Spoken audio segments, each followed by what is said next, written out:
बात कि भारत की न्याय पद्धति का नाश हो जाएगा तो भारतीय समाज टूट जाएगा। ऐसे ही मैकॉले एक बात और कहता था। मैकॉले की लिखी हुई एक चिट्ठी है मेरे पास, उसकी फोटोकॉपी। लंदन में एक लाइब्रेरी है, उसका नाम है इंडिया ऑफिस लाइब्रेरी, वहां से मैंने निकलवाई है।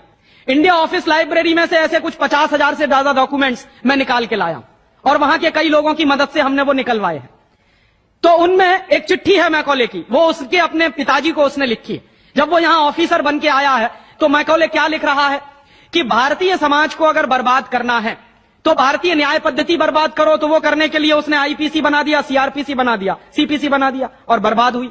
दूसरी बात वो कहता था कि भारतीय समाज को बर्बाद करना है तो भारतीय शिक्षण पद्धति का नाश करो।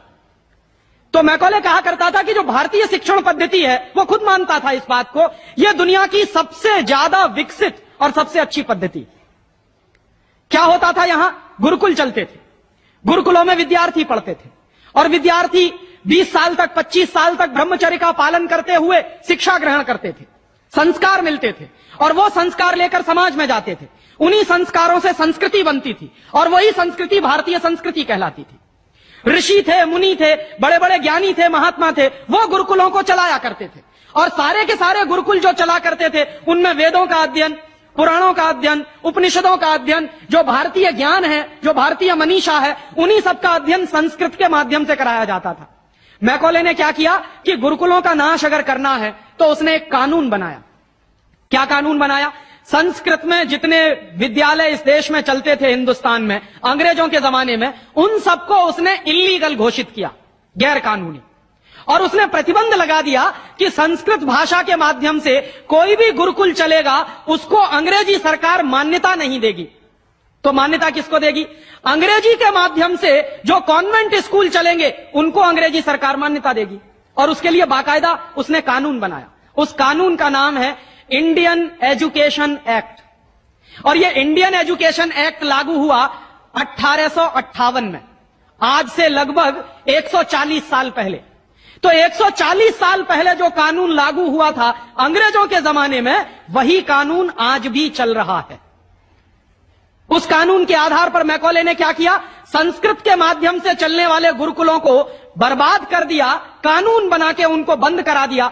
जो उनमें अध्यापक होते थे, गुरु होते थे, उनको मार पीट कर अंग्रेजी सरकार जेल में बंद करती थी। जो विद्यार्थी अध्ययन के लिए जाते थे उनको रोक दिया जाता था, उनका अध्ययन ना होने पाए उसके लिए समस्याएं खड़ी की जाती थी। और दूसरी तरफ कॉन्वेंट स्कूल चालू कर दिए और उसमें अंग्रेजी के माध्यम से शिक्षण देना शुरू किया। एक दिन उसने अपने बाप को चिट्ठी लिखी और इस चिट्ठी में उसने ये लिखा कि मैंने हिंदुस्तान में एक ऐसी शिक्षण पद्धति पैदा कर दी है जिसमें अगर हिंदुस्तानी विद्यार्थी पढ़ेंगे तो पढ़कर निकलने के बाद वो शरीर से हिंदुस्तानी होंगे, दिमाग से सब अंग्रेज हो जाएंगे। वो देख रहे हैं, अभी देख रहे हैं। तो शरीर से हिंदुस्तानी और दिमाग से अंग्रेज। तो मैकॉले दूसरी बात लिख रहा है उस चिट्ठी में कि जब वो शरीर से हिंदुस्तानी और दिमाग से अंग्रेज हो जाएंगे तो अंग्रेजों के हिसाब से सारे काम करेंगे। और वो विद्यार्थी जब कॉन्वेंट स्कूल में से निकलेंगे तो सबसे ज्यादा गालियां भारतीय संस्कृति को देंगे, सबसे ज्यादा गालियां अपने मां बाप को देंगे। कैसे? मॉम और डैड कह के। डैड माने होता है मरा हुआ और मम्मी माने होता है शव। इजिप्ट में आप जाइए, मिस्र एक देश है, वहां पे ममीज कहा जाता है किसको? मरे हुए आदमी के शव को। तो हमारी मां हो गई मम्मी और पिताजी हो गए डैड।